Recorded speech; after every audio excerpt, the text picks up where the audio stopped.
Here's how we can allow local network access on iPhone.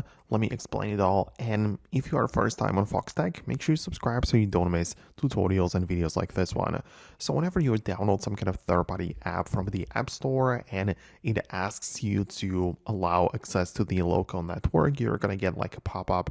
So you either click on allow or not allow. But the point is that you can always change it and control it later in the settings app of the iPhone.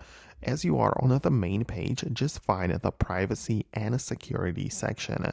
And all of those random things like the location and camera access can be managed here as well, but we are interested in the network. So there is literally the local network with the blue icon, so you can click on that, and all of the apps which have requested the access are going to be in here. So no matter if you allowed or didn't allow, you'll be able to change your mind and control it later. So for example, I have a couple of apps in here, mostly things like, a couple of like network controllers. That makes sense.